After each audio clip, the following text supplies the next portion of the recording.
Welcome in, welcome in. We live on all platforms. Welcome in, everybody. Come on in. I gotta go to my settings and get some stuff started. So, welcome in Facebook, uh, YouTube, TikTok, Twitch, X or Twitter, and Instagram and TikTok. If I said TikTok twice, I don't know. Anyways, do y'all like the name X or y'all just prefer Twitter? Do y'all still use Twitter or do y'all say X? I don't know why he would take a platform, spend $40 million on something and then change the name of it. But hey, what I know. Welcome in. We're going to get started. So, the question of the hour is how um, how do you start a bit? How do you start the process to buy a business if you've never had? Which majority of people haven't bought a business. But if you ever wanted to get into it, this is where you learn. And for those who are new here, welcome. If you on, YouTube, no, sorry, if you're on Twitter, Facebook, Instagram, Twitch, or even TikTok, click the link in the bio and join. Two things. One, join on YouTube if you're watching this from any other platform. It's going to be the same material. It'll actually be the probably same aesthetically look, but YouTube pays me for the views. So I might as well get the AdSense from that, right? You can show support that way. I really don't ask for a lot, but if you're on the other social media platforms, I'm gonna ask you probably to like and all that kind of stuff. But if you're on YouTube, all you got to do is just watch. So yeah, I appreciate that. And also too, if you click the link in the bio or you click on my homepage and you go to either the richgetrichard.com or whatever the link sends you, it will either have a class that's coming up, and in the class we talk about buying businesses, buying real estate, business credit, wholesaling, just every type of method that you want to or heard of. And we talk about that. If you want to join, it's free. I don't sell your information. I don't do nothing with it, but I always like to, I have a team that's out there waiting to help people. So I always try to give a quick shout out. So, anyways, so welcome in, everybody. Welcome in. I see y'all coming in here. So let's get started with the question. The question is, if you wanted to buy a business and you never have, what would you? How would you do it, or how would you go about it? All right. So there's, the things you need to do before it. There's things that you need to do in the middle of, and there's things you need to do afterwards. So it's just not a okay. I liked it. It ain't like something at like Walmart or something. You see like a shirt. Oh man, I like this shirt. It fits me. Let me take it up to the cashier and just buy it.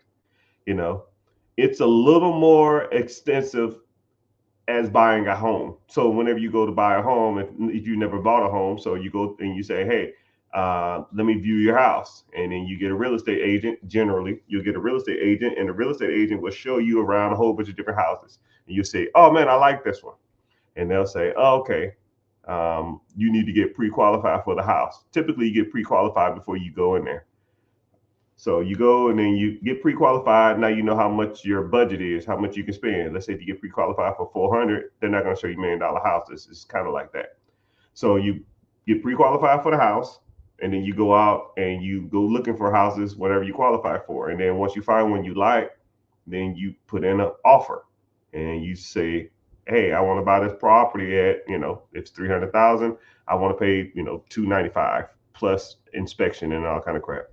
And they'll either agree to it or not. Let's say if they do agree to it, then now you're in the closing process phase, or so now you got to do like home inspection, you got to do termite, you got to do flood damage, and you look for all that other kind of crap that you might have not just missed.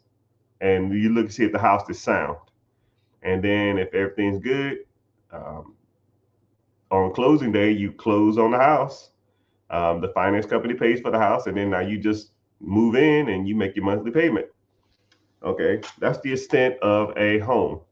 Buying a business is a little more detailed than that. It's because you're buying something, whenever you buy a home, you're going to live in the home. And generally, people pay their mortgage first. And you typically have a job, and the job pays for the mortgage. But when it comes to a business loan, especially when you're buying an existing business, they're going to look at the finances of the business. Hopefully, the business will pay for the loan that you're getting. So now they got to look at to see if the business can even support the loan. Because if the business can't support the loan, then they're not going to give you any money for it. It's about as simple as it gets. If a business costs, you know, $20,000 a month, but the business that is bringing in $15,000 a month, then it's not a good deal, and then vice versa. Let's say if the business costs 20,000, but the business is bringing in $25,000. Well, there's a $5,000 surplus there. So now, in theory or on paper, that's a good deal. So one thing you need to do is you need to focus on you being the best person or making yourself more accessible to be financed for a business. Because if you think about it, you know, whenever you go to apply for a home, whenever you go to apply for a car, whenever you go to apply for a business, you gotta have some stuff together. You go to apply for a credit card and you gotta have a decent credit score. You want to go apply for a car, you need to probably have some money in the bank and or decent credit and or a job. If you want to go buy a house, you need good credit, you need some money saved up, and you need a job. When you buy a business, you're gonna need experience generally, but you can get ways around that. You need some good credit and you need a down payment. And you need to have some kind of idea of where you're going to be at in the next 10 years or 30 years, depending on how long you're going to finance this business. So same thing to get pre-qualified for a business, pre-qualified for a home, pre-qualified for a car. You have to set yourself up to go out there and get this type of stuff. You have to, you have to, there a lot of things in life, a lot of people just wing it, and you can't wing buying a house. You can't wing buying a business. You have to know what you're doing, right? You gotta, okay, cool. I need to do this. Okay, well, I focus on this. I need to focus on this. Okay, what I'm doing this, I need to focus on this. And you need to learn all these steps, right? So let's say if you do meet your credit requirement, and then you do meet the down payment requirement. Okay, well now you need to start finding and looking at businesses.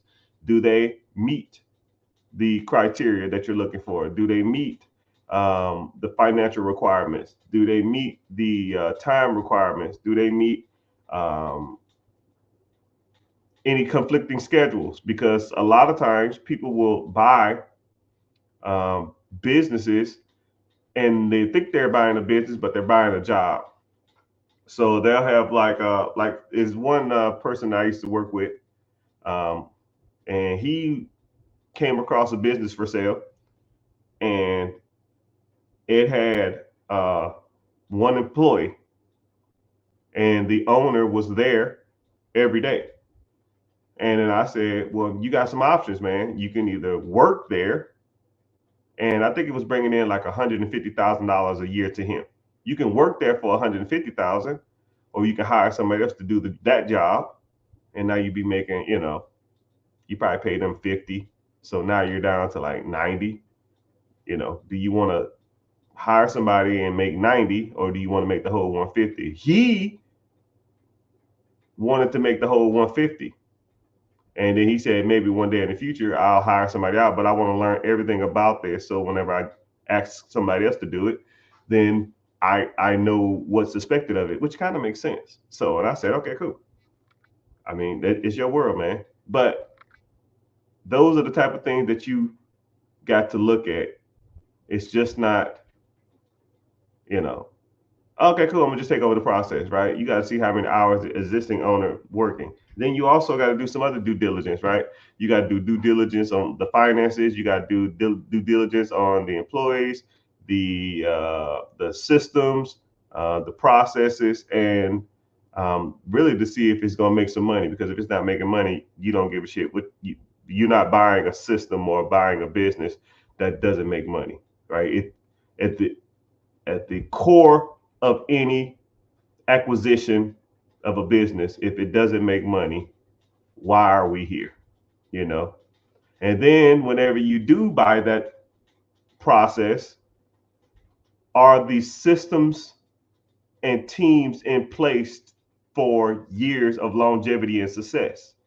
You know, was there any weak links in or any kinks in the armor? Was there any weak links that you need to expose of and expunge of as soon as you get in? You know, is there any systems that were flawed that you need to revamp? You know, just for I'll give you some quick ones off top of my head that I always tell people to look at whenever soon as they take over a business. One, I'll say something like, how is uh, like the CPA like payroll stuff? Like how is it? Do do all your finances go to a CPA? They do all the due diligence and then they send out the checks, or do you do that? You just look at the hours and confirm the hours was worked, or like what? How's that process work? All right, is it flawed? Is it over convoluted? Is it too many hands in the pot? How is that? Okay.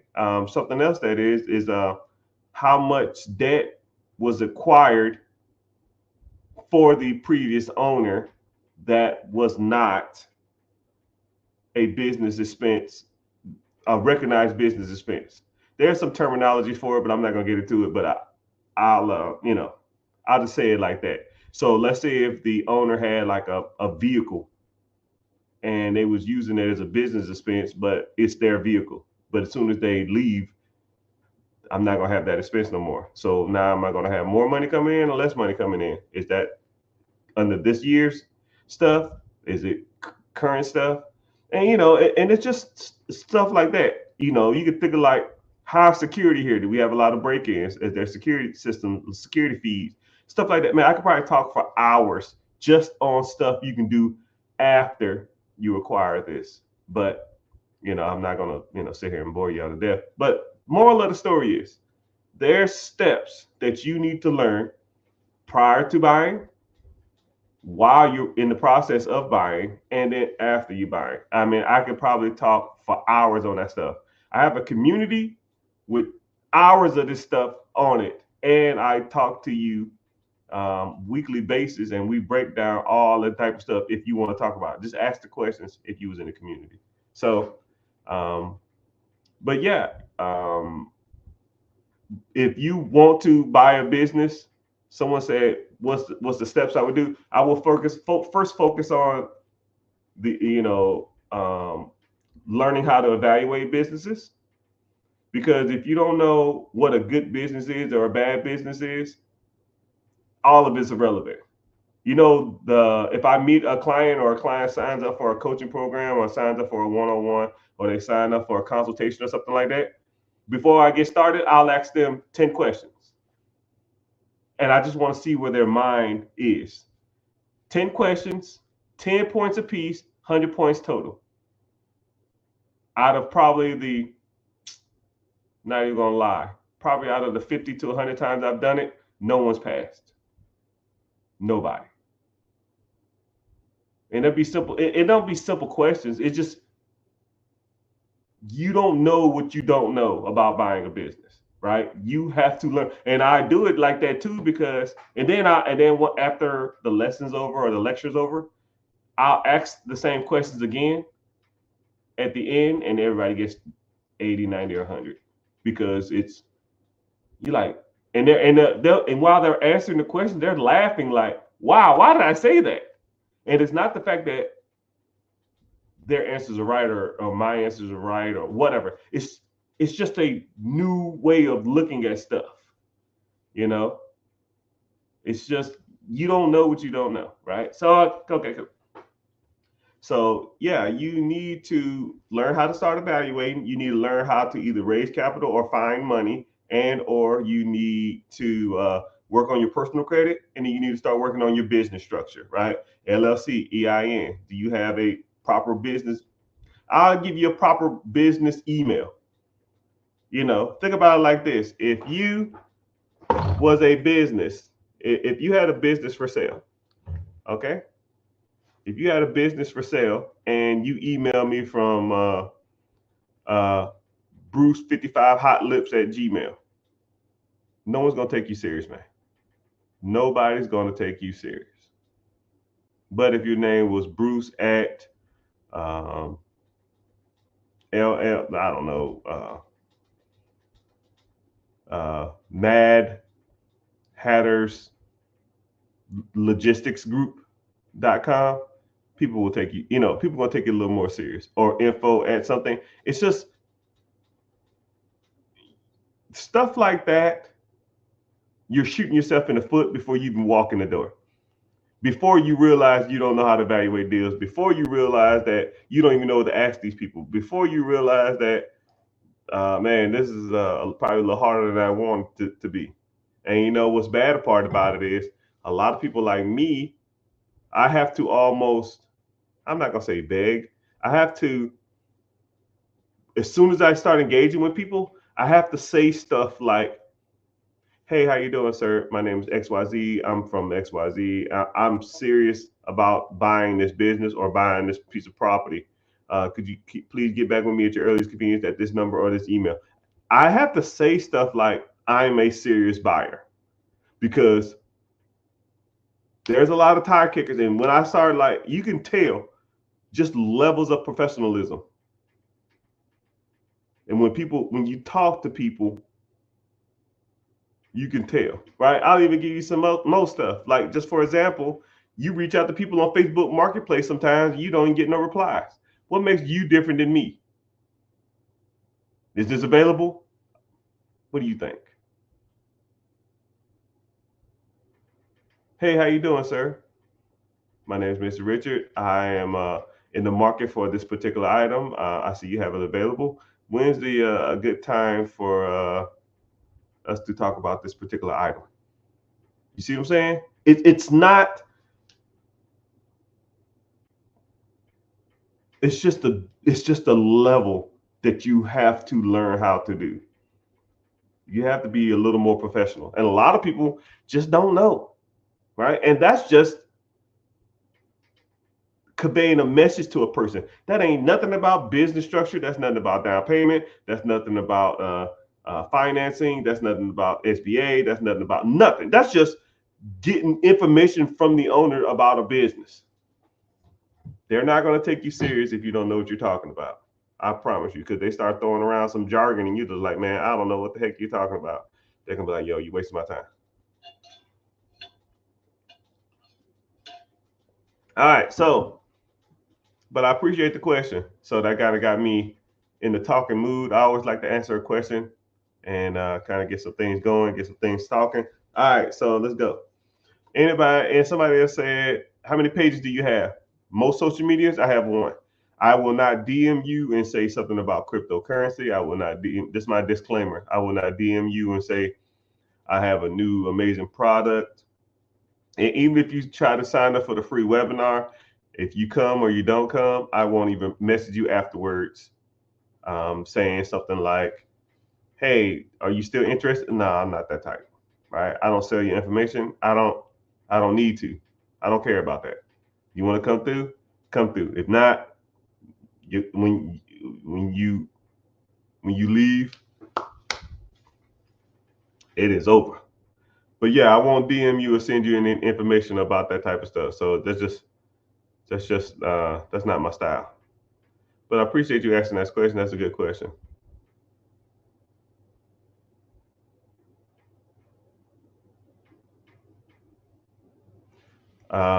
Someone says I've been educating myself, but I would love a bit more insight when it comes to first.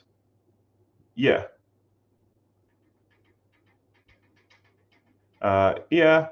I mean, it's one thing to educate yourself on buying businesses, buying real estate, getting business funding, getting business credit. But a lot of people will still get into analysis paralysis. Yeah, I mean, I always use the swimming analogy all the time. I can go to the library and read every book on swimming. I can watch the Olympics hours on end. I can go talk to and associate with gold medal winners on swimming. I can have a best friend who lives next door who's a Navy SEAL. But it ain't nothing like getting your ass in that water.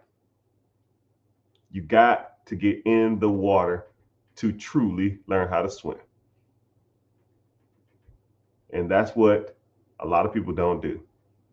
They're not getting in the water. They know everything about the water. They heard or heard some rumor about the water, but their ass is not in it. It's time to get in the water. Get in the water.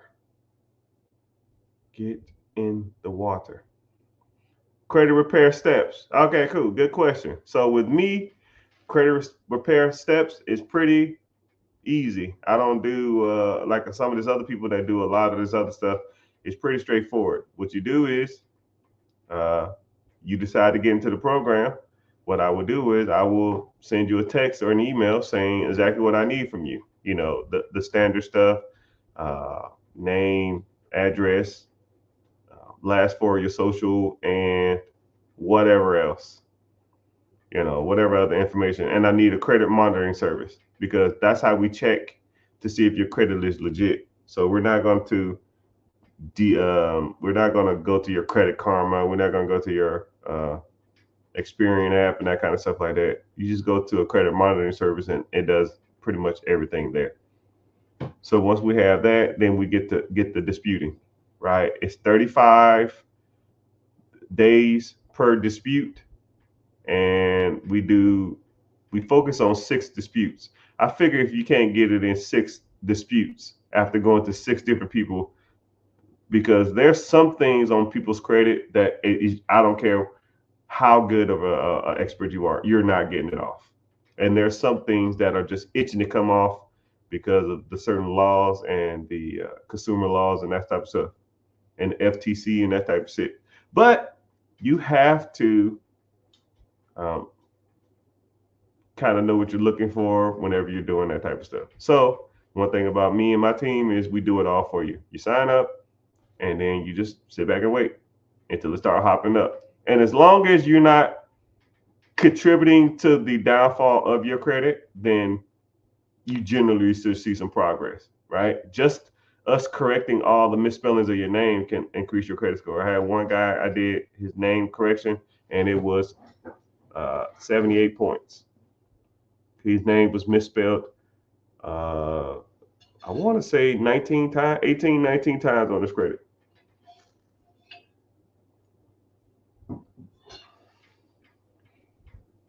So, yeah, you'll meet some people that do credit repair processes, and they'll you get into the program, and then they'll tell you what to do. I don't do that. I never really liked that.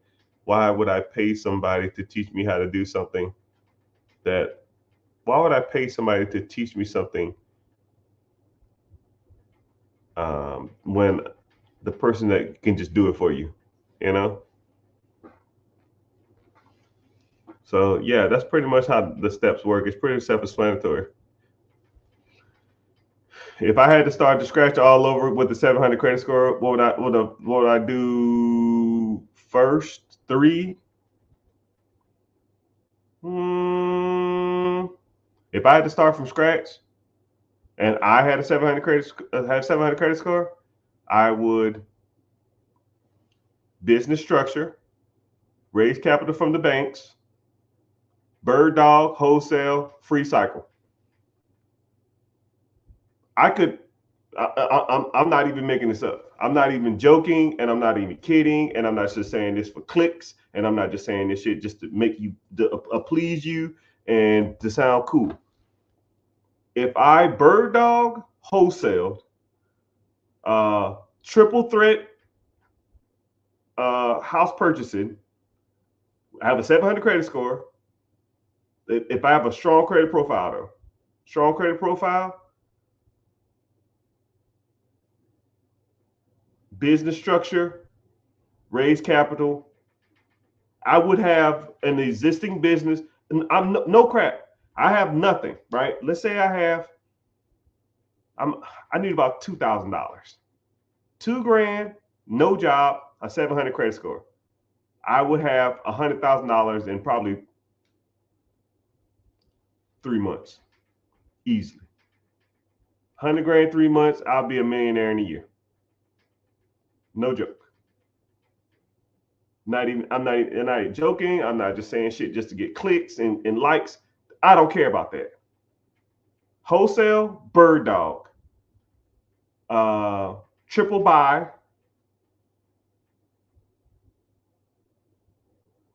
Business structure. Raise capital. Business acquisition. Boom. I would with $2,000, I would have enough money for a down payment for a business in 30 to 45 days. And then I will execute and buy a business in the next 90 days. That process takes about 4 to 8 weeks. I would almost be having business deals lined up, knowing that I'm going to get the capital. But yeah, what do I know?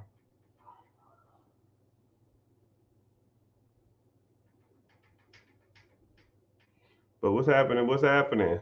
The man with the plan. I tried to, but yo, appreciate y'all for being here. So let's get some likes up. If you on any of the social medias, Facebook, YouTube, Twitch, all that kind of stuff like that, just make sure you're following. And if you're on TikTok, make sure you just tap the screen for 15 seconds. That's the only price of admission I ask. And if you on TikTok or any of the social media platforms, click the link and then just go to my YouTube, because YouTube pays me. It's really not a lot, but it is, free money. It's almost my electric bill. It's probably like $500 a month. It's not a lot, but free electricity, right? Just for hanging out and talking.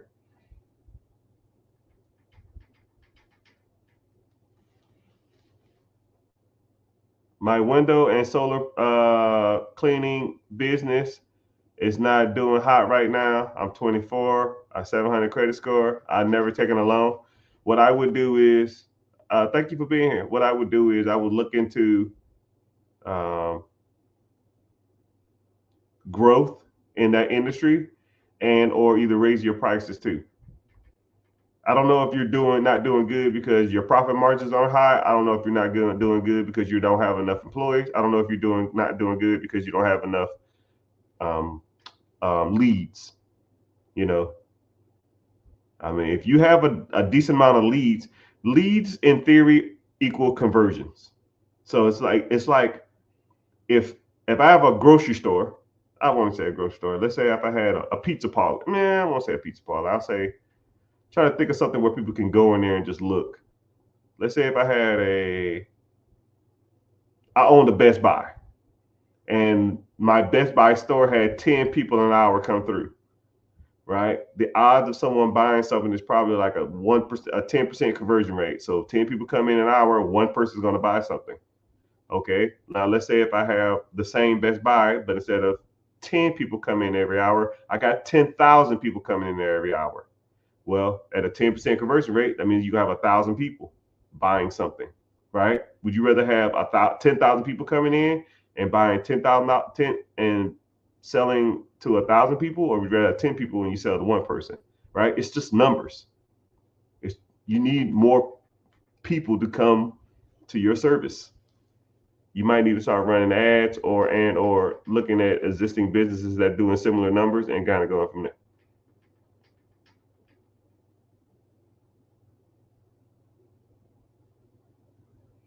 You're completely honest. You claim in your niche, it makes me nervous to try. Hey, well, you got to go out there and try some of this stuff, man. I mean, I don't know what's nervous about it. It's just business and money and numbers. You know, is it a lot of risk? Everything has risk. Driving a car has risk. You know, statistically, how many people get into car wrecks? What you do? Not drive? I'll wait. Of course you drive because you got somewhere to be. Just like buying real estate. If you want to be successful, you want to be rich, you want to have the Ferraris, you want to have the Lamborghinis, you want to have, you know, the boats, the yachts, the vacations, you got to take risk, right? I mean, it's about as simple as it gets. You're not going to do it from a 9 to 5.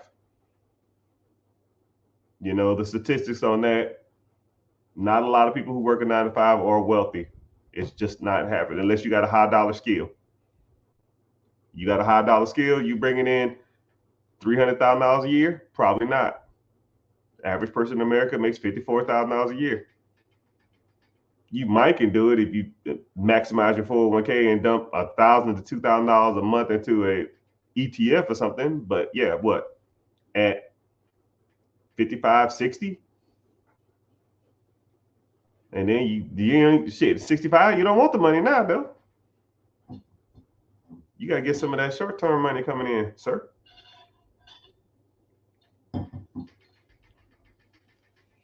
Good evening. How you doing? YouTube checking in. I see y'all. Bro. I'll exchange bro with sir. Sir, if I have 150 credit line, should I go rental property to cash flow or businesses? That's where the rubber hits the road. That's where you decide. It's like the Anakin Skywalker. I don't know. I know this is kind of nerdy, but in Star Wars, Anakin Skywalker was taught everything there is to be a Jedi. Okay, and then he had a choice to either go to the dark side or go to the stay on the light side, stay a Jedi. And Anakin Skywalker became Darth Vader, and he converted to the dark side. I mean, it's you know, some people say the dark side is the right side, and some people say the Jedi is the right side. But if you really, really are like a nerd, you know, you listen to the dark side purpose, and a lot of it does make sense. You listen to the Jedi side, some of that stuff makes sense, or some of that stuff don't make sense, or vice versa. You know, if I talk to you all day about buying real estate, a lot of stuff makes sense. Some of it, not so much. Some stuff, when I talk about buying a business, some of that stuff when it comes to buying a business makes sense. And then sometimes you're just like, I don't really like that portion. That's where you need to either become Anakin Skywalker or you need to become Darth Vader. You just got to choose. You got to pick what you want to do. About as simple as it gets.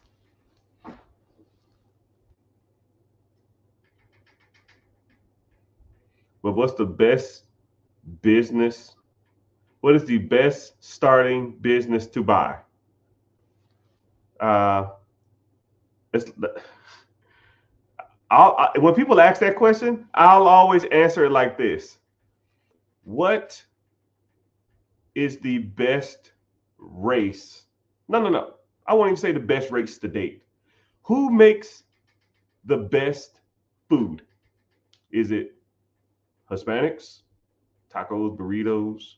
Is it Italian, spaghetti, lasagna? Is it Asians? Is it Chinese? You know, kung pao chicken and sweet and sour chicken. Is it Japanese, hibachi? You know, vegetables. Is it is it Americans? You know, burgers, hot dogs, I guess, whatever we're known for, which is not much. Is it Africans? What they eat? I can't. Fufu. Is it Jamaicans, oxtails? You know, everybody can comment a different answer, or everybody can say a different answer. All of that is subjective, right? And all I asked was, what was the best type of food? What's the best type of business? It's all subjective. Somebody probably has a roofing company and swears up and down about roofing company. Someone probably owns a Dunkin' Donuts and swears up and down about Dunkin' Donuts. I have a buddy who has 96 Subways. I can ask him about Subway. He'll probably, you know, talk about it till my ears bleed about Subways. You know, it's all of it is subjective. All of it is your personal preference. What do you, a better question, what do you find interesting? What could you do for free? Do you like food preparation? Do you like to cook? Do you like to bake? Do you like construction? Do you like design? Do you like working with your hands? Do you like talking to people? Are you a people person? Are you a people pleaser? Right?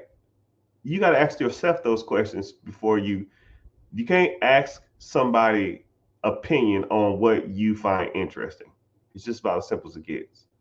Like one thing about me, I'm a sucker for home design. I love home interior design. I would want to buy. I've never seen one before. I would love to own a staging company or a home decor store, or even like a furniture store that specialized in like high end furniture. I would love it. I'd almost do it for free. You see what I'm saying? What would be the best business for me? I would do that all day long. If I ever find one, I've seen a couple before for sale, but they didn't make sense financially. I'm just waiting. And also, I love talking about real estate. So anything that has to do with real estate, I'm on it. So it just depends on you. It depends on you.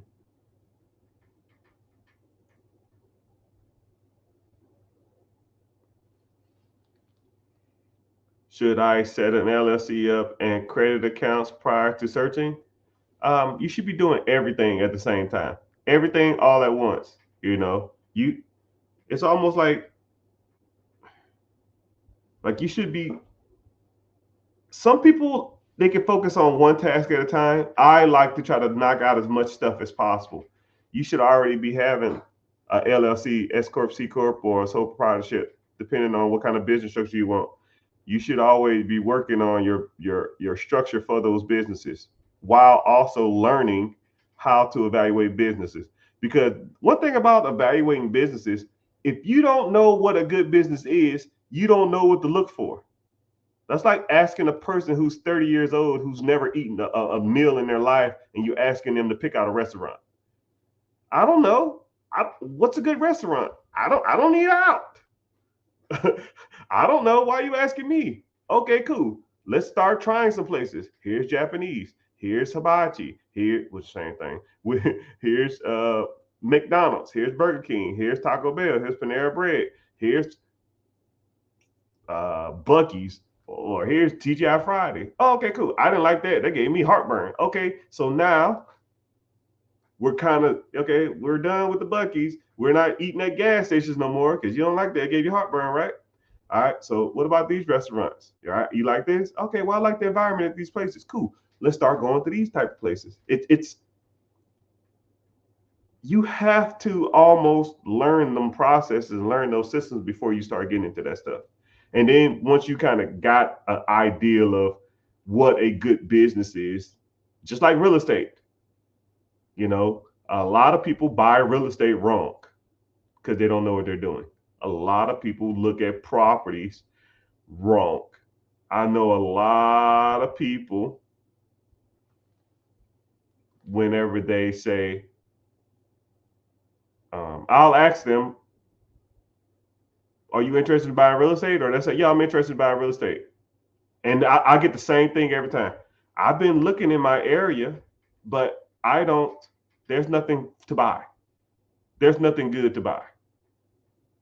And I'll say, I think that's bull still, bull stool. I know for sure A person like, if there's a person like me in every city in America, okay? There's a guy or a girl or a team or a company in every major city in America that's buying up everything. And they're making millions, sometimes even billions of dollars doing it.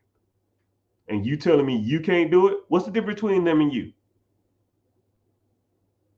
Oh, they got the capital. That's bullshit. You don't need money. You don't need money to get in real estate.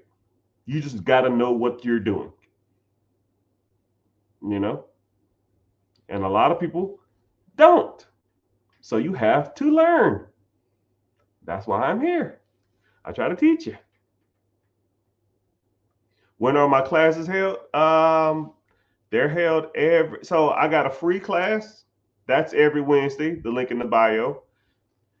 I also have a like a mentorship class where we meet every Friday and we sit in there and talk about whatever subject is up that week, because I try not to talk about the same stuff all the time, because it's like, all right, man, I get it. It's just like, to me, it's like repetitive and redundant.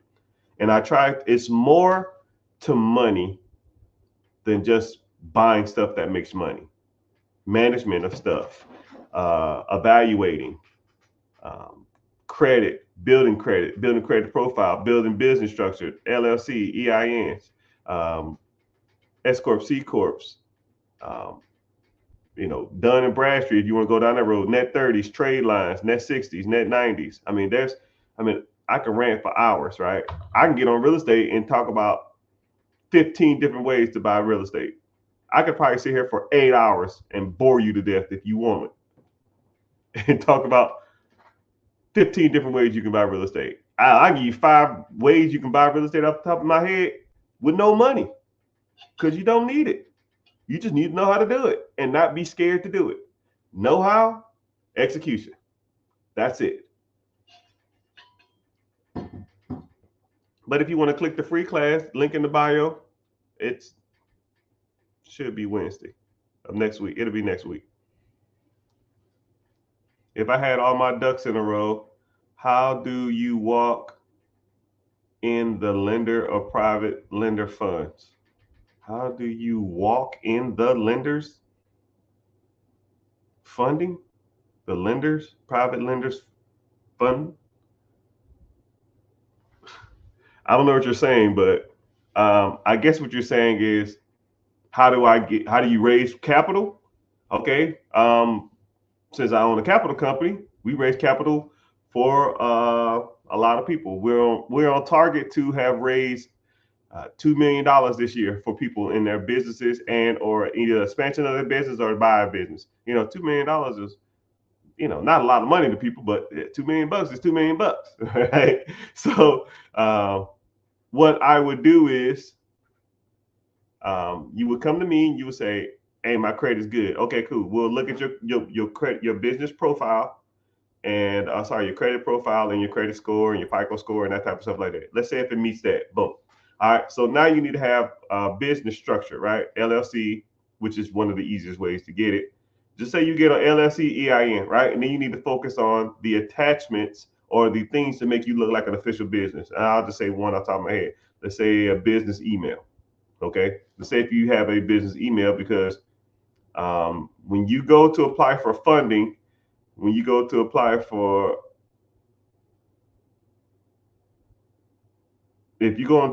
funding and you put on an application certain things, the system will kick it out if it don't meet certain requirements. So for example, if you put business name and it's something like trucking, something like restaurant, it will kick the system. The system will automatically kick it out. Second thing, and I said it already, business email. So let's say you have a business email. What's your business email address? And you say, even if it's professional sounding, let's say it's BruceLogistics@gmail. Gmail, Ymail, Yahoo Mail, MSN, kick out. The system will kick that application out. Boop. So you need to know how to properly do it, which I will walk you through the whole process, right? Because, my job is to get you as much funding as possible. And then once we get the funding, then I help you liquidate. Because a lot of people will give you the funds, but won't teach you how to get the funds. They won't teach you how to get access to the funds. They'll just they'll teach you, or they'll give you the funds and then they say you're on your own. And then you try to liquidate lines of credit and it's like 30%, 35%. You're like, what the fuck? I'm not trying to pay 35% to liquidize. And then you have to go do something like, yo, buddy, I got to slide my card and then, send me the money back and that kind of crap. No, that's amateur hour. We don't want to do that crap.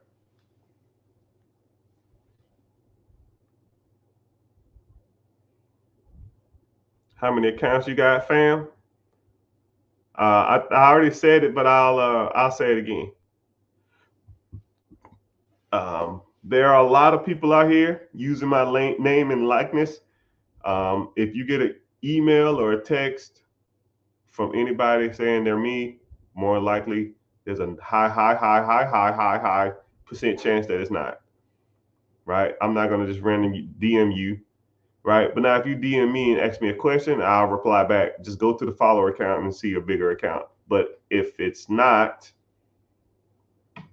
the bigger account or the account that you thought you messaged, then more than likely it's the wrong account.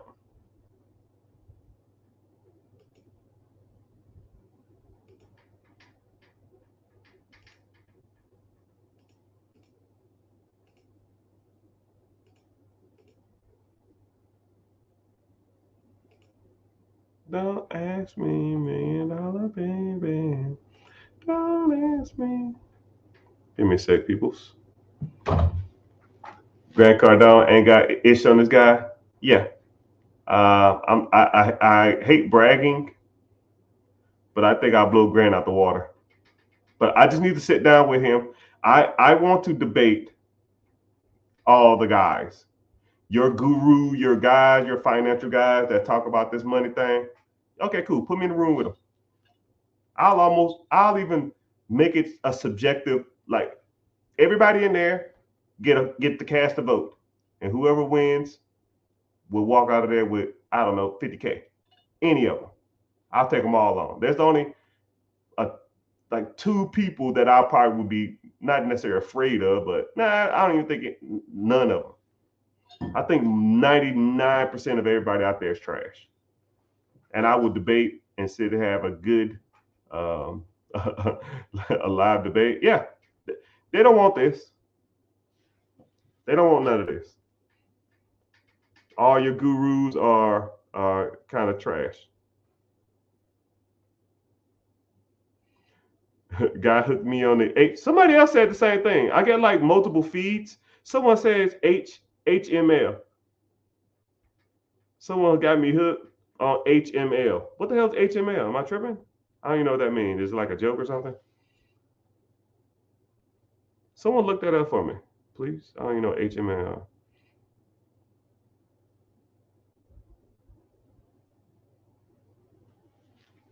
Someone said, any guidance on a 28-year-old? Man, I'm behind on my comments. Any guidance on a 28-year-old that makes 65,000? Yeah. Cut your expenses in half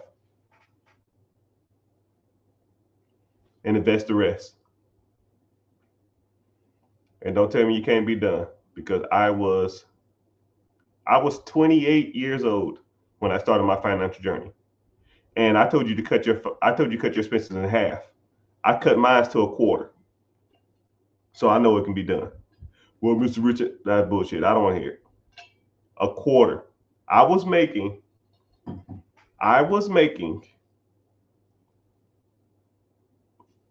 in the military as a E3, E2, E3. I was making about when I started making some decent money, my first check was $400, $420. Sorry, $425 every first and 15th. So I was making $800 a month. So anybody in the chat making less than $800 a month, raise your hand now. I'll wait. This was after taxes. $800 a month. Now they was providing me room and board, and they gave me some food to eat, which no one ever ate it, but I did because I didn't want to spend my money.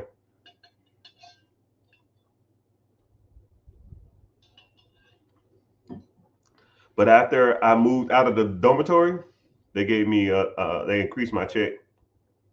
It was 11.25. 11.25 or 20, I'll call it $2,300 a month.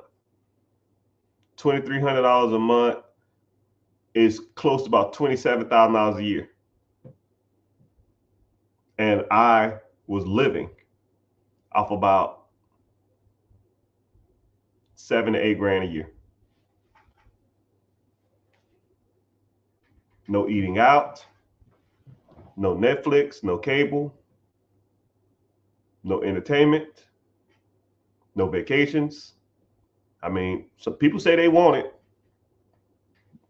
You know, people like the idea of wanting to be rich and successful, but they don't want to put in the work that rich and successful people do. You know, and then sometimes it's so weird. I didn't take a vacation or want to do nothing for like 5, 6, 7, 8 years, and I just got used to not doing stuff. And to this day, I'm almost like, go where? France, I'm good. Africa, man, I'm good. Hawaii, I'm good. Let's go to Disney, I'm good. I just don't want to, right? Because I got used to not doing anything. My body just, my mind, it's hard to turn it off when you do it for so long. It's kind of like the gift and the curse. I'm sorry behind on comments.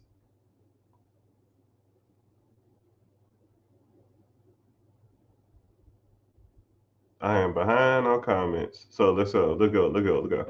All right, so we got a question on here. I'm 18 years old. I have no current credit. I want to buy a cash flow business by the end of 2025. What do you think my first steps is? I don't know if you're working or not, sir. 18 years old. I don't know what you do for a living. I would start putting up money in saving, and then I would start working on building credit. The easiest 3 ways to build credit: get a authorized user on someone's credit, go get a gas card, or I have a list of cards that anybody who comes around me, I just give them the list and I just tell them, yo, start applying for these cards. They don't even check your credit. It won't be a hard inquiry, so your credit score won't get dropped, and they report to your credit. I know of 3 credit cards that will report to your credit. They're secure cards though, which is kind of like cool and bad.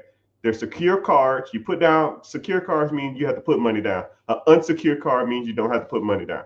So you get the card, you put down $100, $200, whatever you want to do, and it's almost like an exchange. You put money on the card and they'll report to your credit. I've seen people get their credit profile shot up to damn near 60 points just by getting this one card, right? And I know 3 of them. And then also get gas cards, and or if you have a parent or a grandma or something that has good credit, ask to be an authorized user on their business cards. They won't give you the cards, but you'll still be on as an authorized user. Make sure they pay their bills and stuff on at that time.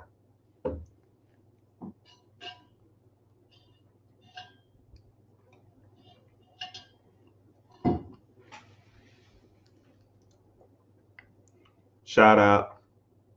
There you go. There you go. Boom. Shout out. Hello. What's up? You know, it's kind of funny. The new social media sites, it shows, it's like so like laggy. And I hate how it like wants me to invite people up. Someone says, Should I purchase a 4-bedroom, 3-bathroom townhome or purchase a 4-2 house for a rental property? First of all, I'll focus on cash flow. Typically, townhomes have HOAs, and HOAs are pretty much a cash flow sucker. You know, if you got a $300 HOA every month or a $250 HOA, let's say if one property is producing $500 cash flow and the other property is producing $600 cash flow, but it has a $250 HOA, so now your 600 goes to 3.25, 350, or whatever, you know, whatever the numbers are. I don't know. So now, and then what's crazy about it too is if you don't have a tenant in there, not only you have to pay the mortgage, now you got to pay HOA on top of that. So now you even losing more money a month.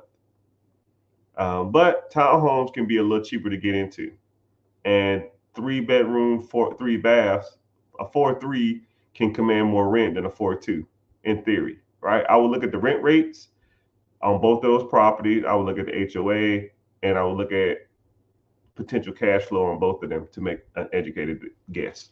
That's what I would do.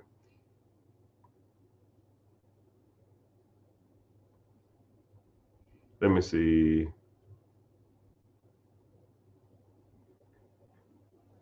Oh, Solo, what's happening? Oh, you Solo. Yeah, I need your stuff. I don't know if you did the credit one. I don't remember your name, your real name off the top of my head. But yeah, you need to send me your stuff in so we can get that credit process started. I love real estate. I have 4 units, plenty of ways to make money. Yeah. And then what's so crazy about real estate is once you understand how it works, once you get the bug, once you start getting going, and then it's kind of downhill from there. Hey man, thank everybody for being here, man. I'm bumping on these social media sites. I appreciate it.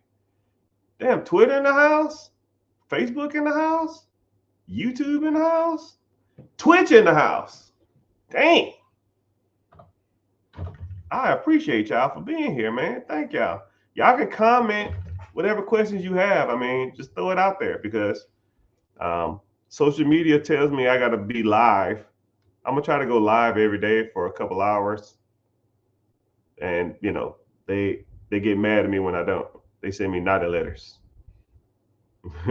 or naughty text message, right? Is there a way I can get a one-on-one and get started on business? Yeah. Click the link in the bio, join the free class, right? I have different programs. I have different ways to do it. I have different, because everybody's different. And, I don't know where you are in your journey. And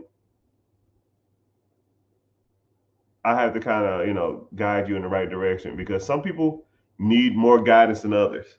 What's so crazy about one-on-ones is I've one-on-one people who were comically more successful than me, which is kind of crazy to even think about it. And I one-on-one people that was so far in the hole that it was almost hard for me to even see a way out of it. And it's just the different types of people that you interact with. One guy, I'm not gonna say his name, but he had multiple millions of dollars worth of real estate and multiple businesses that he ran. And he said, yo, man, we can't talk that long. I said, yo, man, you got me for, some time. He said, well, I ain't gonna talk that long because I know you're a busy person. I just wanted to pick your brain on some stuff and kind of see what you thought about certain ideas. So I said, okay, cool.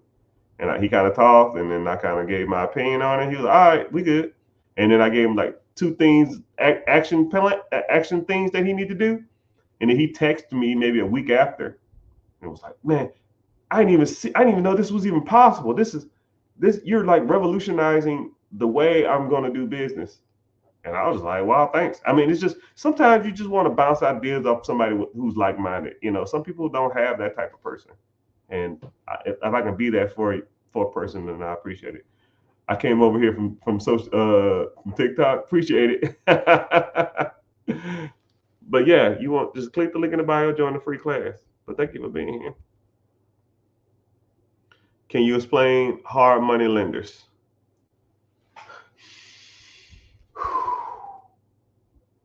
Okay.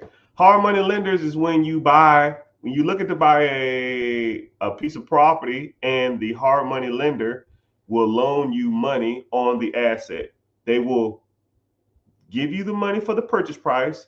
They will give you the money for the construction, but they call them hard money. I heard two reasons why they call them hard money, because they loan money on hard assets like real estate, and the terms are a little harder. And it's short-term lending. The loan, the hard money lender objective is not to loan you money for 10, 15, 20, 30 years. A hard money lender terms generally are within a year. So for example, I always use basic numbers to make this a little easier. Say there's a property for sale and it's a real crap hole. And let's say it's $100,000. You're going to, you say, okay, cool, I want to buy this. How much work does it need? It needs $50,000. That's $150,000 total. And let's say the after repair value, ARV, is 219,000. I'll say 225 or something like that, just to make it easier. Everything in the neighborhood is selling for 225, but you got this property for 100 because it's a dumpster fire. So you go to the hard money lender and you say, hey, I want to buy this property. I have it under contract and I want to purchase it.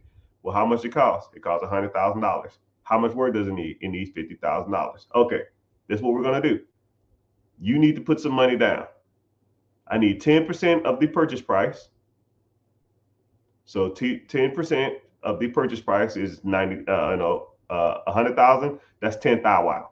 $10,000. You need to come up with the down payment. So now you have, they put up the 90. You put up the 10. Boom. 90% or 10% down on the purchase price. So they buy the property. Boop. Now you need $50,000 to repair it, and they will give you the $50,000 to repair it. Generally, that comes within like a draw system or a payment plan. However, you and her or him come up with it. Sometimes they'll do, okay, you start working on the property, start getting some stuff going, and as you go along, I'll just reimburse you. Or sometimes they'll give you an initial draw. Okay, it's $50,000. Here's $20,000, and then after $20,000, I'm gonna come. Once that's gone, I'll come back and look at it, and then I'll give you another, 15,000, and then I'll come back and look at it, and then I'll give you the rest of it. It's a draw system. You pull a little bit, use it up, pull a little bit, because they're not just gonna send you a check for, oh, here you go, $50,000, and you going off to Vegas or something like that. They're not stupid. But that'll be $150,000 total. But their terms are a little hard money. So instead of you paying like whatever you pay for your loan now, let's say 7-8% or some crap, 6-7%, they're going to be generally like 10%, 11%, 13% or something like that. So I'll make it easy and say 10% just to make this conversation easier. You borrow $100,000 to buy it. You borrow $50,000 to renovate it. That's $150,000. 10% of $150,000 is $15,000. So your total is $165,000, but you're going to sell it for $225,000. So let's say $225,000 minus let's say $165,000, right? The difference of that is $60,000. You're going to pay a real estate fee. Say the real estate fee is, I don't know, 20 grand or something like that. And what other fees and stuff you got, it's going to be about 20 grand. So now you walk away with $40,000. So who made money in this process? So let's go. You put 10% down. So pretty much you got the property. Someone probably wholesaled it to you, or an investor sold it to you. The investor made money. The hard money lender gets their 15%. You get $40,000 because you sold the property. Your construction guy who renovated the property for $50,000, they probably, made $15,000, $20,000 off of that. The real estate agent made their fee. The closing agent, the title company, and the person who just bought a new property or bought a property that's completely renovated, they win. That's why hard money lenders do so well, because everybody in that process makes money. You bought a house, pretty much renovated it and sold it.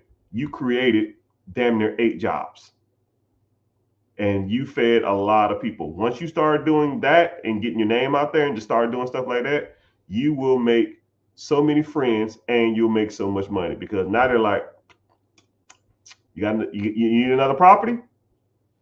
I still got some more money. Come on now. That contractor, yo man, I'll flip this property. You got another property? The investor, yo man, I got another property to sell you. Right? Real estate agent, I'll sell that property again. Homeowners, people need houses, especially when they're renovated. So now everybody makes money in that system. So that's how hard money lenders make money. And a lot of people probably even know hard money lenders even exist. So if you ever get bored, whenever you get off here, or just do it, you can do it real quick and come back. Get off the app, search hard money lender your city, and you count how many you see, and then come back and tell me. And you say, wow, damn, I didn't know this shit even exists. Yeah, of course you didn't. That's why you learn. Someone said cap. Man, get the hell out of here. Oh shit. Last property I did hard money. I don't like to tell my business, but I did well. We'll leave it at that. Are you mostly a real estate investor? Are most real estate investment loans 15-year loans? No, they're mostly 30.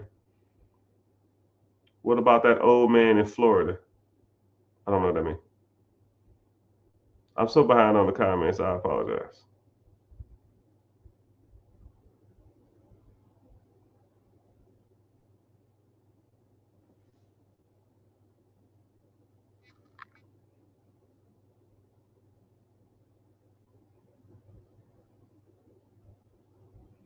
Oh, hit my line. HLM. I'm slow. I'm old too. What age did I become a millionaire? It's kind of weird. I think if I had to give it a number, I think it was 32.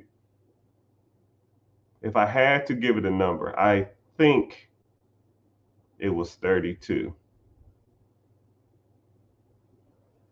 But I still don't feel like it's just a metric. Actually, yeah, I started at 28. No, no, no, no, no, no. What was it? 28. I joined the military at 24. I got out of the debt my sister and my mom got me in at 25. I saved up $10,000 by 28. Then I started. I bought my first property at 28. I saved up $10,000 by 27. That's it, because I was at year 3. 28, I bought my first property. And then 29, I bought my second. And then I just kept buying. I bought a lot of them that year. And I think I was like 32. And I did the math on it. And I went and showed the missus. I was like, I think we're millionaires. She was like, why? I said, look at the numbers. What does that say? She's like, yeah, I think we are. It's like, oh, don't feel like it. I got problems just like everybody else, right?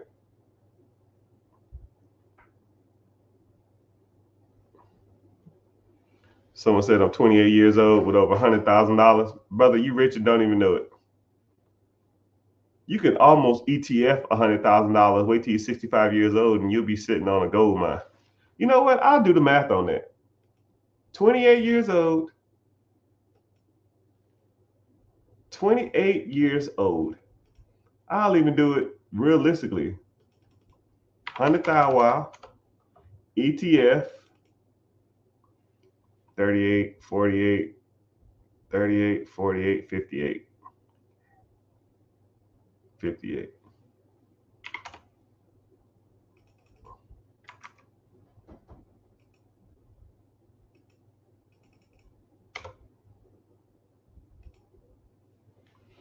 You could almost take your $100,000, put it into a simple compounding interest ETF at 55 years old. You'd be worth $5.6 million.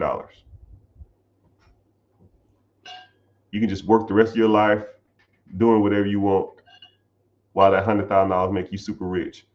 And then what's crazy is that interest after 30 years, we'll be making you $712,000 a month. $712,000 a year.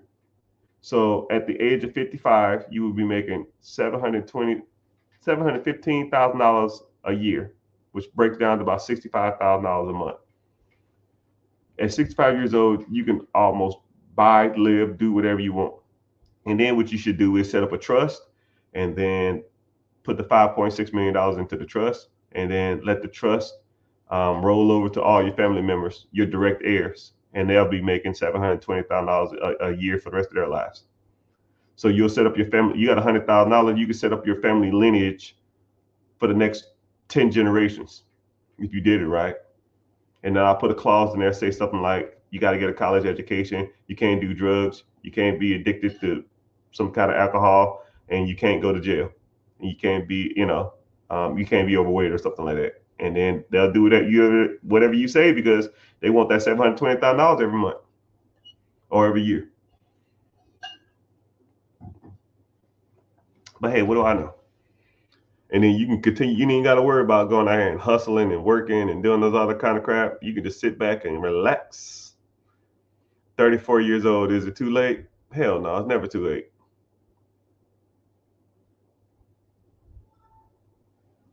Do a service-based business. Like, I'm trying to get caught up on comments. I'm so behind. Service-based business like laundromat, self-storage. Yeah, do whatever you want. What would you say to someone starting slow? There's no such thing as slow. Just start. I want to buy a small business. Yeah, you just got to get started.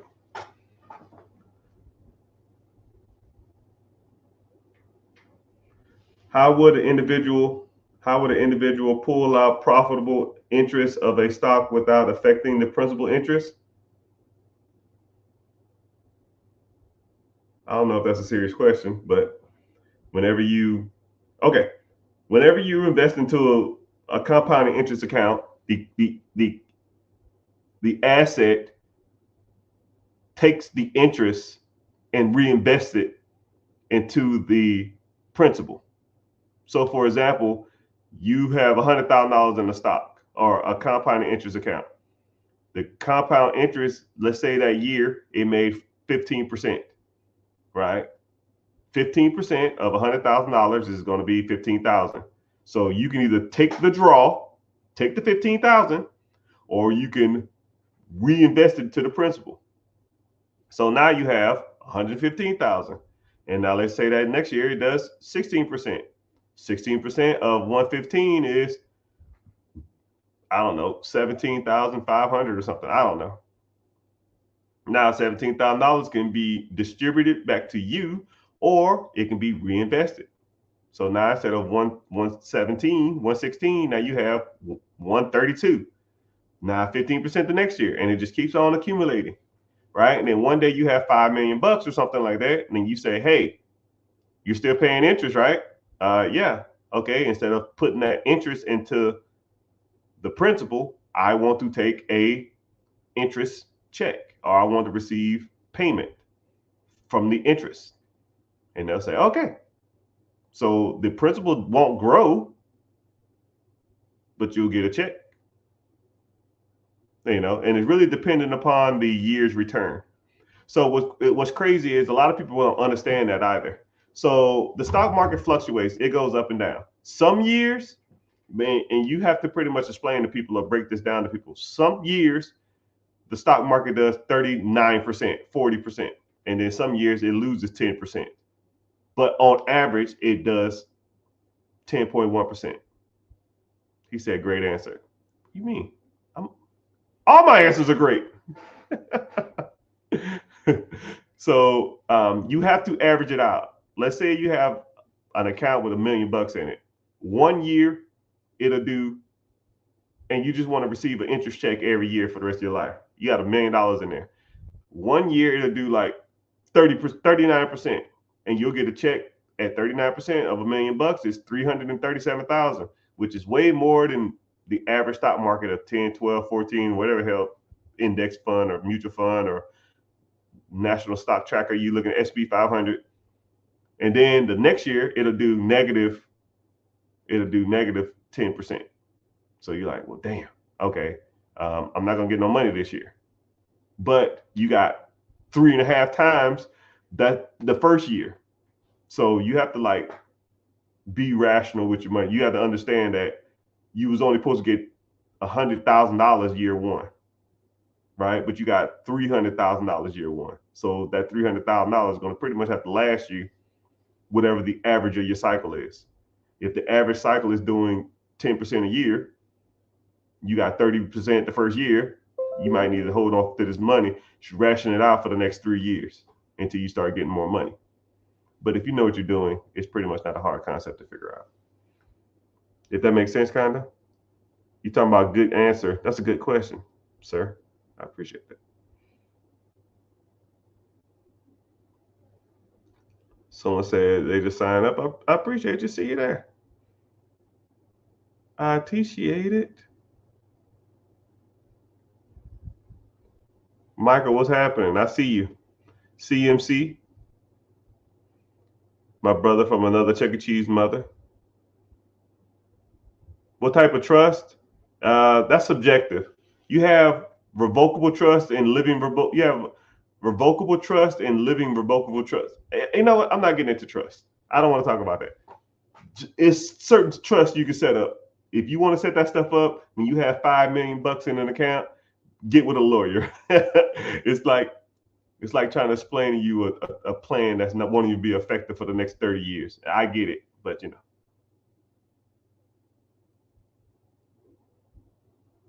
Someone said 21 hard money lenders in Harlem zip code. Yeah, I wouldn't doubt it.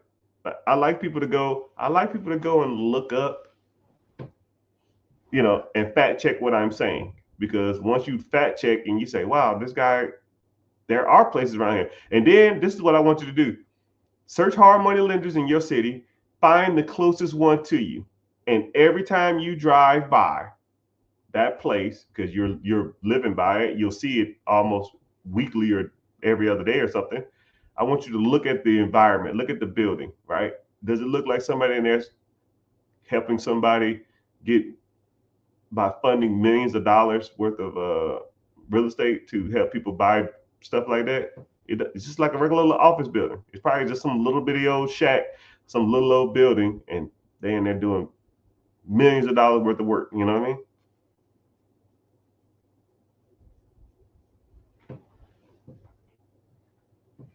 Never mind, I'll find someone like you.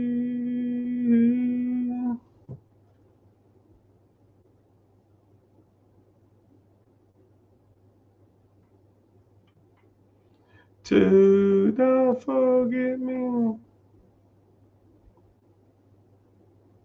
What kind of existing business can you buy in Texas? There's millions. You know, the bad part about it is I wish I wasn't live on all other social media platforms. I found a business in Texas that I shared with my community or students, whatever you want to call them. And it was in Texas. I forgot what it was though. I literally forgot what it was. And shit, give me a second. I can look it up. Oh my goodness, come on, type, killer. I wish nothing for the best for you to don't forget me.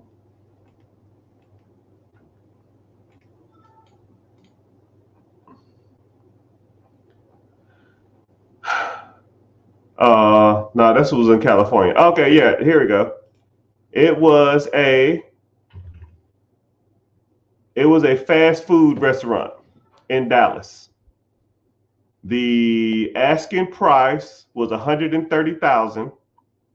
It was in a food court in a busy mall in Dallas.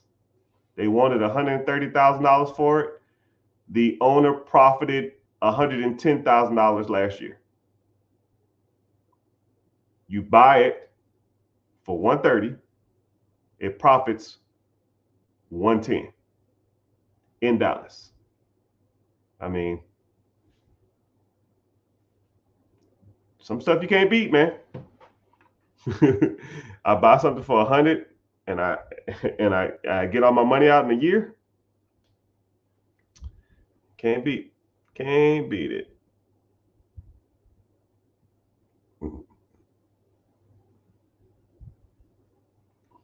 He said, just go Google businesses for sale.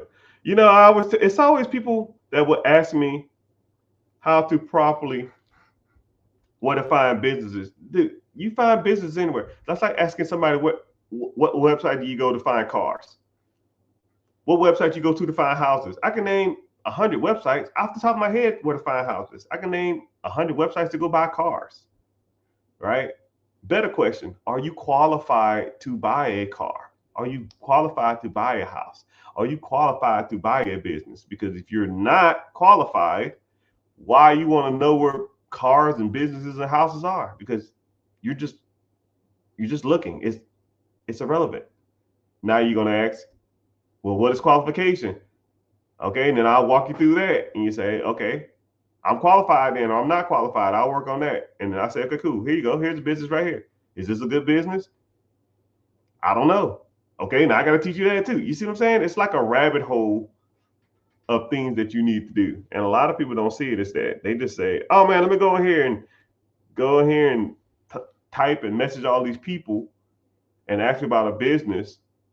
And they're messaging from their Ymail or Gmail account, trying to buy a $5 million business and got 15K in a whack crypto, trying to buy a $1 million business. No business structure, no freaking business attachments. Don't know how to read a P&L. Don't know how to engage. Don't know if it's a broker for sale by owner. Don't know how to negotiate owner financing. Right? It's not just something that you just wing. Right? You're not gonna. You might can wing a car. You're not going to wing a house, and you're for damn sure not going to wing a business. You got to be taught this stuff, man. Right? You might can go to a real estate agent and they'll walk you through the process, but they get compensated for that. And you come to me and want to know how the process works, it's the same thing. I want to be compensated for my time, right? Do you work for free? I don't. Right? I am now technically, but it is what it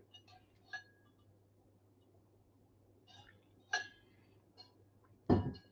Man, you've been 1031 exchanging this land for 15 years. I'll be happy when you sell it because you won't come in here and tell me.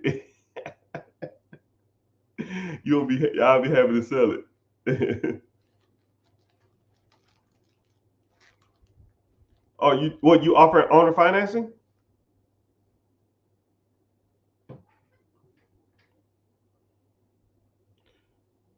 Do you think starting a storage unit business is great entry-level way to get into real estate?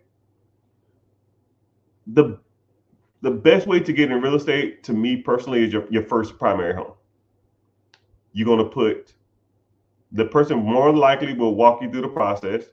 Secondly, it's less credit requirement. Thirdly, less down payment requirement.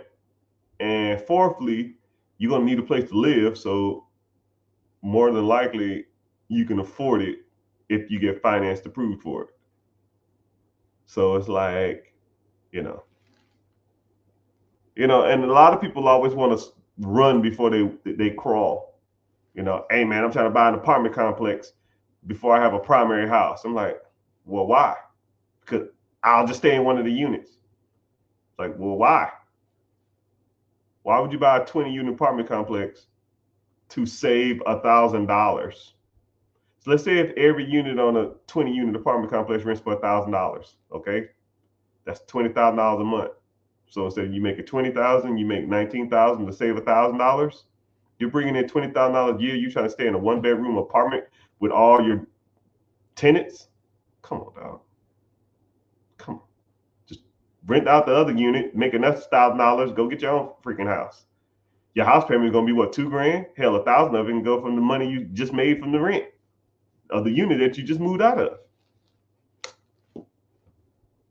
It's kind of a weird logic to have, you know. But as to whoever question that was, yeah, to me, the easiest way to get into real estate is to buy your own home.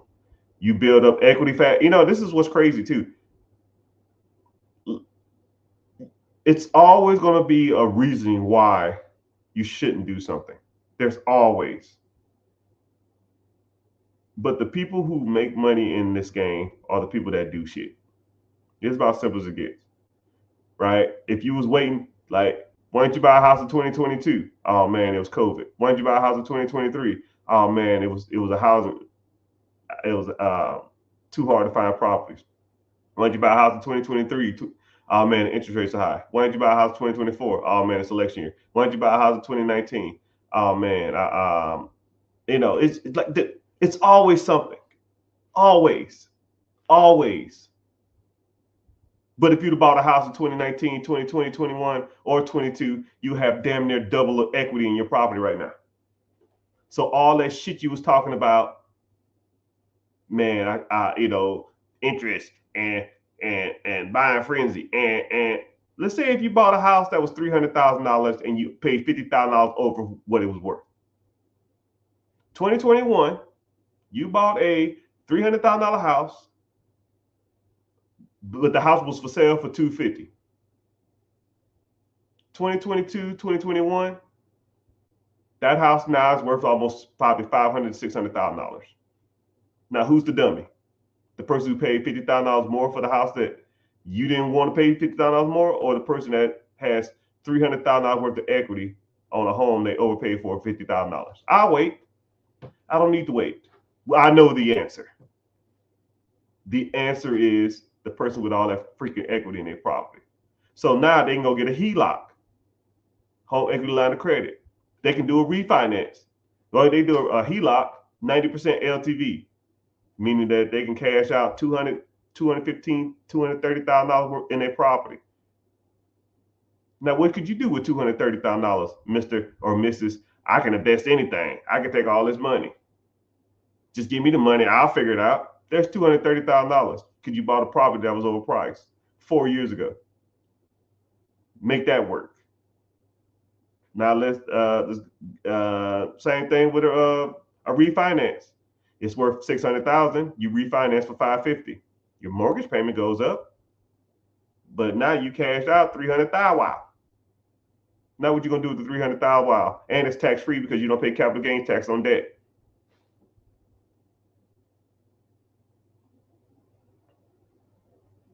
Right? So now you don't pay capital gains tax on that debt. Now you got $300,000. You might got a higher house payment, but $300,000, you can go out there and buy. If you put $20,000 down, you can go out there and buy 15 units. Let's say every unit paid you $500.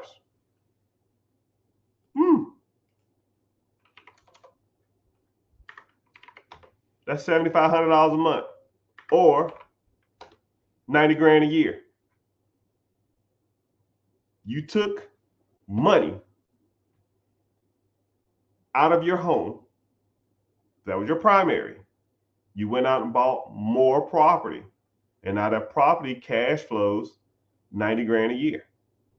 You could almost quit your job now just because you bought a house in 2021. It's crazy to even think like that. And I just broke down a play that you can do. And a lot of people say, oh man, I can't do that. But you couldn't have bought a house in 2021, 2020? Or you can sit there and just complain about damn interest rates. Or you can sit there and complain about prices too high. Or you can complain about there ain't no good houses. Or you complain that, oh man, these houses are going for over asking price. I'm not paying over asking price. Now look at you. Who's the dummy now?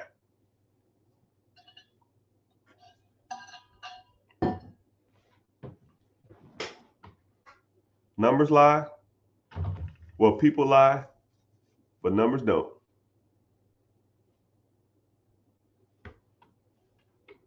And now what's your excuse? Let me guess. If you don't have a primary home now, let me guess your excuse. It's an election year. I'm trying to see what's going on with China, or the interest rates, or the Feds, or what's the excuse now? What's the excuse? Like every time. And you know, it's kind of weird when I talk to people. I tell people, I say, man, don't give me excuses, man. I don't want to hear it.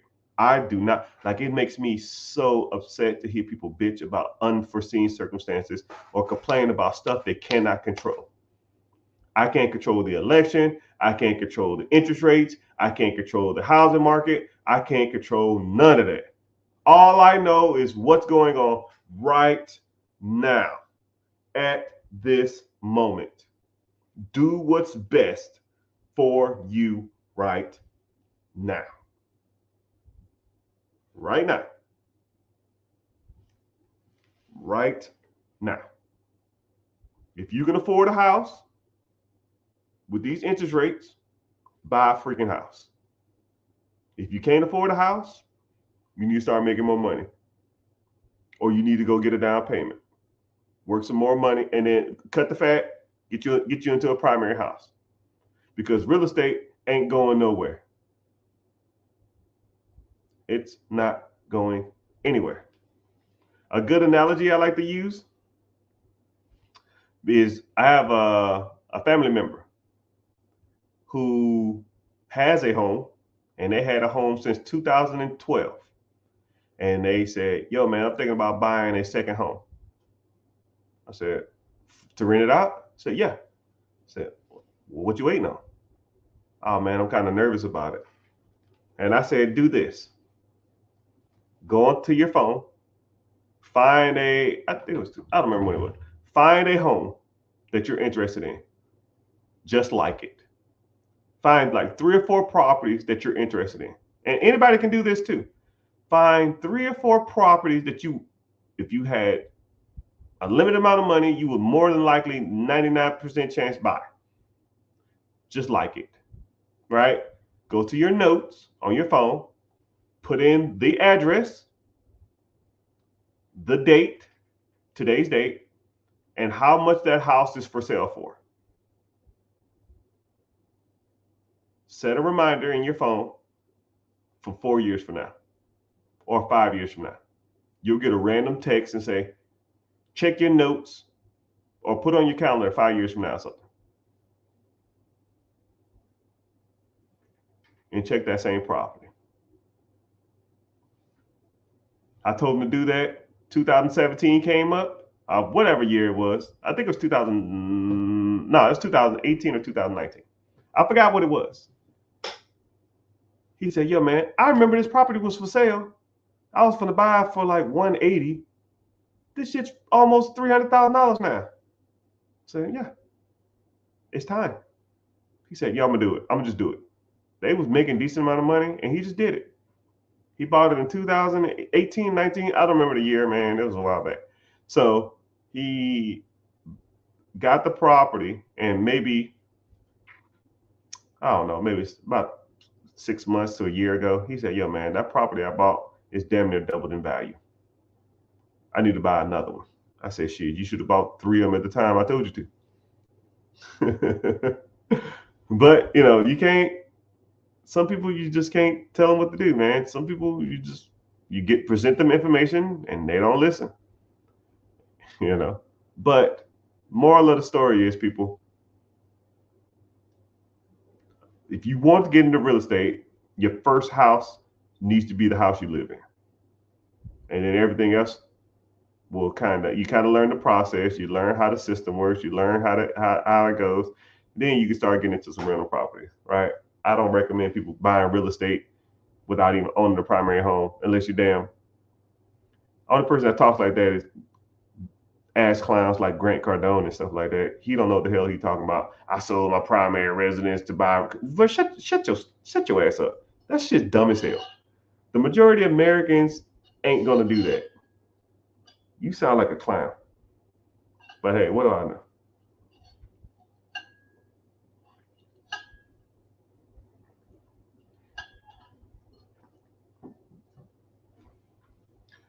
is the maintenance cost on a home. My personal experience, maintenance costs, equity, and appreciation will always trump maintenance, right? I mean, think about it like this. I mean, and stop me when I'm lying. Let's say if a house called, let's say if you bought a house in 2020 and it was 250,000. A $250,000 house in 2019, 2020 is probably worth about almost $500,000 now, right? About around about. If you want to give me some areas or some specifics in your area, I know for sure a majority of homes doubled in the last 5 years with inflation. A lot of them went up in value a lot, a lot, a lot. I made a lot of money. I already know they did, right? So let's say that's 200. I'll even make it easy. I say $200,000 worth of equity over the last 5 years, right? That's $40,000 a year. You're telling me the house maintenance is 40 grand a year or $3,300 a month? That's damn near the house payment. And that's not even including pay down. You borrowed $250 to buy the house. You probably only owe $225 now. So not only you to get $250,000 worth of equity, you get $25,000 in pay down. And the tax ramifications of owning a house. I mean, come on, dog. Come on, man. Anyways, let's get to some other questions. I don't want to sit and talk about real estate all the time. That's why I like talking about other stuff in the communities, because I break all this stuff down. So anyways, for those who just got here, I'm live on all social media platforms, 2 Facebook accounts, YouTube, Twitch, Twitter, X, Instagram, which keeps kicking me off, and on TikTok. I would appreciate it if you go to YouTube and watch from there, even if you just have it on in the background, because it pays me to be there, right? Twitch was talking about filling out some application to be on there too, but I didn't do it. I don't even care about it.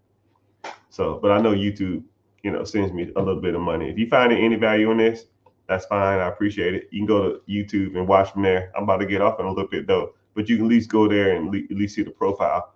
Click the link in the bio and then go to YouTube, or you can just type in The Rich Get Richard and you can see me from there. Also too, you can also hold a free class if you want to sign up. When you click the link, it's called Be Your Own Boss. You want to sign up there, you kind of go from there. We can go. It's a free class. I don't sell your information. I don't do nothing with it. But if you're interested in learning more about buying a business, buying real estate, fixing your credit, getting business funding, investing, 401k, any of that stuff, we talk about it all. We talk about everything. So yeah, I appreciate people coming over from YouTube's, the internets. Anyways, someone said, what is a good, what would you name your holding company? What's crazy about that is I got asked multiple times what's a good holding company name. And I kind of got tired of explaining it to people. So what I did is I made because there's more than just your name of your holding company, your LLC, S Corp, C Corp, sole proprietorship, whatever you want to do. There's more than just naming it. You need to like structure it properly, right? You need to work on your registered agents, work on your managers, work on getting your EIN, your tax identification number, working on like business address, business, whatever, everything that's attached to your business. And what I did is I got tired of people asking me, so I said, okay, y'all, I'm gonna come up with a slideshow, and anybody that joins this community, I'm gonna just give you the slideshow for free. So when you get in there, first thing it'll be like, You welcome. You need to come up with a name. These are the easiest ways to come up with a name. Think of this, or use this adjective, and never use any of these stuff. And I have like keywords that you should never use in your business structure. And then I talk about registering with your Secretary of State if you want to register your Secretary of State, but there's faster ways to do it than registering through your Secretary of State. So it just depends on you and depends on how you want to do it. And then there's other ways to do it too, like going through like sites like GoDaddy and stuff like that. Not GoDaddy. Yeah, I think it is GoDaddy. It is GoDaddy. No, LegalZoom. You can go through sites like that, but they're kind of expensive. I can show you cheaper and easier ways to do it. And then you got to focus on, all of the other kind of stuff like operating agreement and that type of crap. But I'm not gonna get into it. But yeah, I made a slideshow and it pretty much walk you through the slides. Somebody in the community told me, say, "Yo, man, I need to come up with a LLC name and get everything attached to it so I can go for business funding." I said, "Okay, cool. Here's your slideshow. Go through it and let me know when you're done." It was like 45 minutes later, and it's like, "Yo, I'm done." It's like, "What do you mean you're done?" I did it all. Business, everything attached to the business. Requested the EIN from the IRS. Had the LLC. I mean, just everything. I was like, 45 minutes. Damn. He said, "I wait for this, and he was pretty much done." So that's why I create stuff like that because I like people to I like to be streamlined. I don't want to be sitting around waiting all day for something to happen. I just see, I just opened up a holding company in 2 days. Too easy, right? Do you help with all that or are we on your own? I don't know what I mean. Yeah, if you need help, yeah, I can help you with it. Just depends on what you want to do. Like I don't want no nuances, questions. Some of this stuff you just got to figure out, but I will get you pointed in the right direction. It ain't gonna be like holding your hands like a toddler. It'll be okay. Go to these websites, fill out these forms, and let me know when you're done. Okay, I'm on section 5. Like, dude, come on, man, figure it out, man. I'm on section 3.1. I mean, okay, it says your address. What's your address? uh, Let me see. Do you believe the FOMO investors who haven't yet invest into NVIDIA should start looking into NVIDIA tag amongst companies such as computer chip manufacturers for quick results? Uh, I first of all, I like NVIDIA. NVIDIA is pretty much the hottest thing since sliced bread. If you don't own, I'm not going to tell you what to invest in. I don't want people to come for me, but if you've never heard of NVIDIA and or don't have any stake or any money in that company, you are probably living under a rock. I call it the Terminator chip. It's like the chip that they're going to build Skynet out of. If Skynet came out of a company, it'll be NVIDIA. It's pretty much the biggest and baddest AI chip processor manufacturer in the world. So,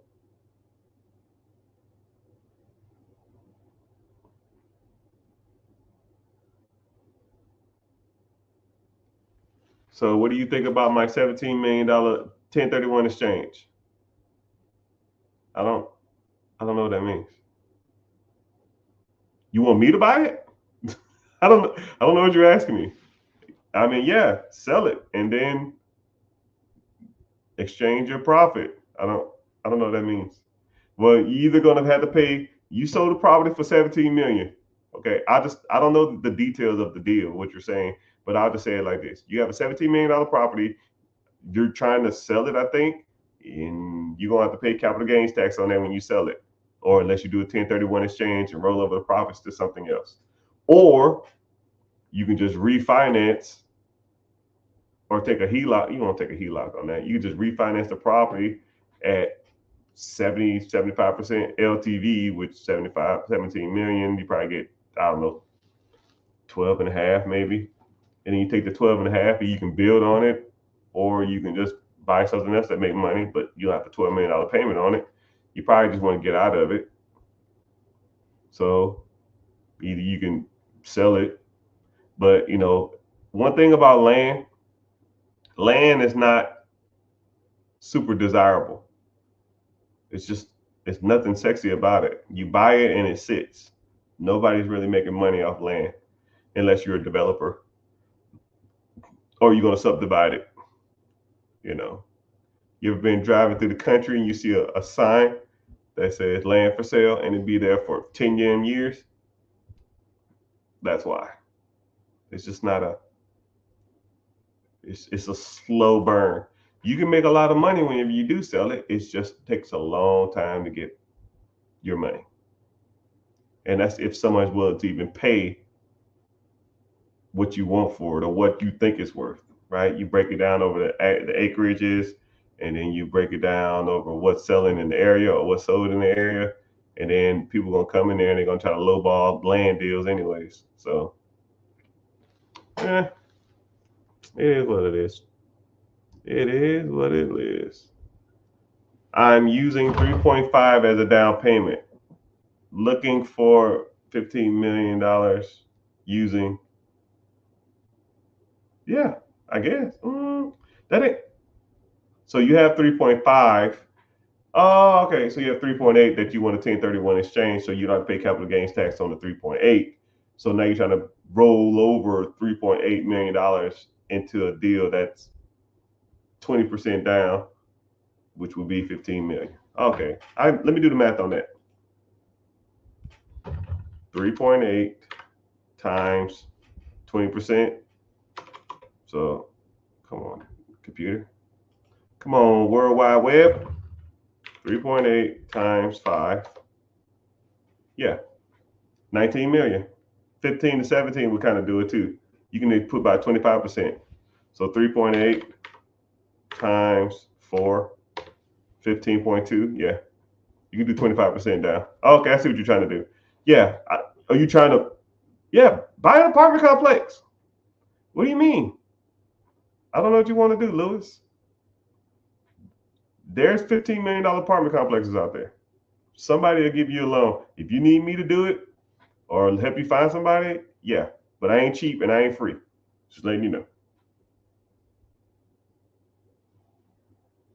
But yeah, if you want to, yeah, you just need to get financing or get pre-approved. Get your credit right. Credit and make sure that down payment is ready. Get that 1031 exchange form ready. And pop a property. But now if you're talking about like developing and stuff, like dude, I'm good. Right? Just buy something that already cash flows. Why finance something that doesn't make money as soon as you buy it? You're just buying a headache. I think that's what it is. If that makes sense. I think that's what you're saying. Best middle class business to start. Oh, hold on, I got you. We don't start businesses, brother. We just buy existing ones that yields great results with less repercussions. Right? There's risk in everything. Best middleman business? I don't know. I don't look at it like that. To me, a middleman is providing a service from like B2B or something like that. But B2B businesses are some of the best businesses to get into. So it's one thing to service a customer, and it's another thing to service a business. Servicing a business can make good money. Servicing people are wishy-washy, right? Businesses are always going to be around. You know what I mean?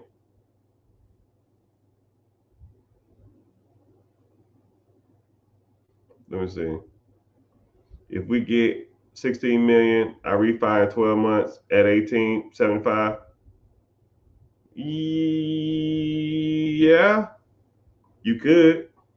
That refinance fee is going to be nuts, but I wouldn't refinance until I got a better interest rate. Commercial loans are actually doing pretty good now in comparison to but I don't know what you want to get into, man. you help us find the businesses? Yeah, I show you exactly where to find them, how to find them, what areas to look, what to look for, how to scale them, how to buy them, how to evaluate them, how to negotiate, how to reach out to owners, what to say to the owners, how to do the due diligence, what the due diligence looks like, and I get you over the finish line. That's the objective here, right? But I hit my social media quota for YouTube, but I appreciate you. Great answer. No, man, great question. Rocket boys, Rocket boys. I need to look up your account too. I ain't forgot about you. I ain't forgot about none of you, but it's all good. But yeah, so I'm about to get off here. I have to get off before the timer goes off because they put me in jail. I really get in trouble when they do that. So I appreciate y'all for watching on social media. I probably made my light bill money for the day, $200. Shout out to Twitter for being here. Appreciate that. Wow, it's a lot of people from Twitter. Shout out to YouTube. YouTube pays me to be here. So if you're watching, search The Rich Get Richard. If you find value in any of the stuff, at least go in there and turn on your notifications and or just make sure you're following or just go look me up over there. I got a lot of stuff over there, good stuff going on. A lot of long form content. Twitch, thanks for being here. Facebook, I see you. Business account, Facebook, I see you too. One of my Instagrams is down, but I need to figure that out. I don't know how to make it. I don't know how to do it. But thank you for being here. So yeah, I met my quota, and thank y'all for watching. And later, dudes. Oh yeah, if you just got here too, click the link in the bio and join the free class. You gotta give a shout out.